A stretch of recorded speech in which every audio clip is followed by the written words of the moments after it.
கடவுளை காட்டுங்க. ஆன்மீக கதைகள். நாமதேவருடைய குருகுலத்தில் பயின்ற மாணவர்களில் சைத்தன்யனும் ஒருவன்.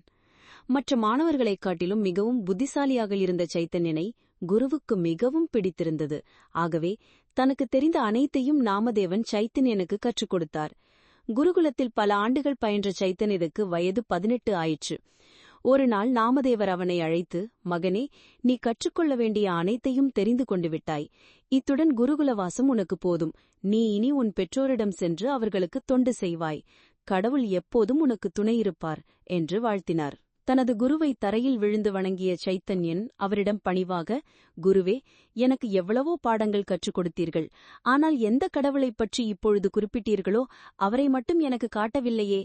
கண்ணால் காண முடியாத கடவுள் எவ்வாறு எனக்கு துணையிருப்பார் என்று வினவினான். சைத்தன்யா, உன்னுடைய சந்தேகத்திற்கு பிறகு ஒரு நாள் விடையளிக்கிறேன்.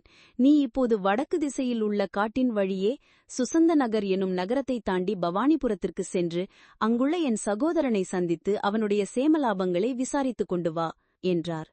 அப்படியே செய்கிறேன் குருவே என்று பதிலளித்தான் சைத்தன்யன். குருவின் மனைவி கொடுத்த உணவுப் பொட்டலங்களுடன் மறுநாள் காலையில் கிளம்பினான் சைத்தன்யன். நண்பகல் நேரம்.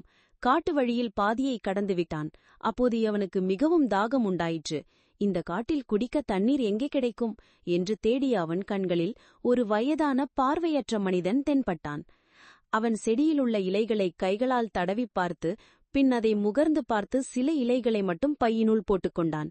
ஐயா, தாங்கள் எதை தேடுகிறீர்கள் என்று கேட்டான். நான் இந்த காட்டில் வசிப்பவன். நான் மூலிகைகளை சேகரித்து பிறருக்கு வழங்குகிறேன். குருடன் என்பதால் முகர்ந்து பார்த்து மூலிகைகளை கண்டுபிடிக்கிறேன் என்றான். இப்பொழுது நீங்கள் பறித்துக் கொண்டிருப்பது என்ன மூலிகை என்றான். இது பாம்பு கடிக்கான மூலிகை. இந்த மூலிகையின் சாறை பாம்பு கடித்தவன் வாயில் விட்டால் விஷம் இறங்கிவிடும். நீ காட்டு வழியில் சுற்றுகிறாயே, இந்த மூலிகையை கொஞ்சம் வைத்துக்கொள் என்று சில இலைகளை கொடுத்தான். அவற்றை பத்திரமாக வைத்துக் கொண்ட சைத்தன்யன், ஐயா, குடிக்க தண்ணீர் கிடைக்குமா என்று கேட்டான். அருகில் ஒரு கிணறு உள்ளது என்று கிணறு இருக்கும் இடத்தை காட்டினான். அந்த கிணற்றை அடைந்து தாகம் தீர தண்ணீர் குடித்த பின் ஒரு மரத்தடியில் அமர்ந்து உணவு உண்டுவிட்டு அப்படியே உறங்கிவிட்டான் சைத்தன்யன். அவன் மீது ஏதோ இடித்துவிட்டு ஓடுவது தெரிந்து திடீரென கண்விழித்த சைத்தன்யன் கண்களில் வேகமாக ஓடும் ஒரு முயல் தென்பட்டது. திடீரென மரத்திலேதோ சத்தம் கேட்க நிமிர்ந்து பார்த்தால் ஒரு பெரிய கிளை ஒடிந்து கீழே விழ இருந்தது. உடனே நகர்ந்து தற்செயலாக உயிர் தப்பினான். சைத்தன்யன் அங்கிருந்து பயணத்தை தொடர்ந்த அவன் இருட்டும் நேரத்தில் சுசாந்த நகரை அடைந்தான். அங்கு பசியால் வாடிய ஒரு பிச்சைக்கார குடும்பத்திற்கு எஞ்சிய உணவுகளை கொடுத்து அன்று இரவு ஒரு சத்திரத்தில் தங்கினான். நடு இரவில் ஏதோ சத்தம் கேட்டு திடுக்கிட்டு எழுந்த சைத்தன்யன் தன் அருகில் உறங்கிக் கொண்டிருந்த மனிதனின் வாயில் நுரைதள்ள முணங்கிக் கொண்டிருப்பதை பார்த்தான். கொஞ்ச தூரத்தில் ஒரு விஷப்பாம்பு ஓடிக்கொண்டிருப்பதை பார்த்தான். அந்த மனிதனின் அபாய நிலையை உணர்ந்த சைத்தன்யன் உடனே தன்னிடமிருந்த விஷக்கடி மூலிகைகளை எடுத்து சாறு பிழிந்து அந்த மனிதனின் வாயில் விட்டான். சற்று நேரத்தில் கள்ளாம் அவன் சாதாரண நிலையை அடைந்தான். அந்த நபர் யாருமல்ல, குடிமக்களின் குறைகளை அறிய மாறுவேடம் பூண்டு இரவில் திரிந்த அந்த நாட்டு மந்திரி.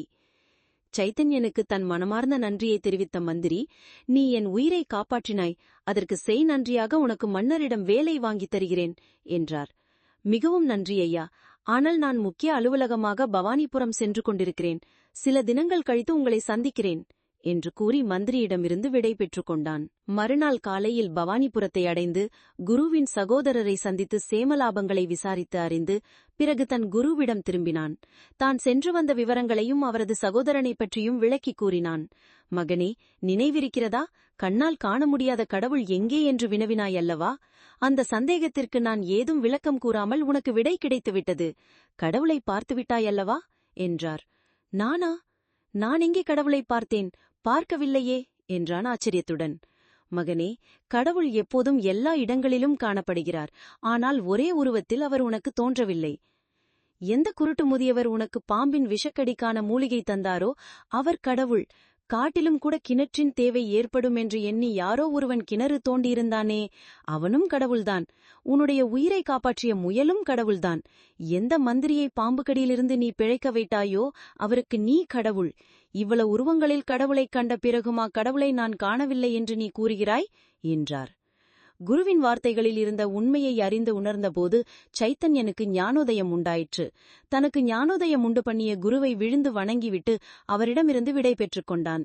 இதற்கு பிறகு சைத்தன்யன் தன் பெற்றோரை அழைத்து சுசாந்த நகரை அடைந்து மந்திரியை சந்தித்தான். மந்திரியின் உதவியால் அவனுக்கு அரசாங்கத்தில் நல்ல வேலையும் கிடைத்தது.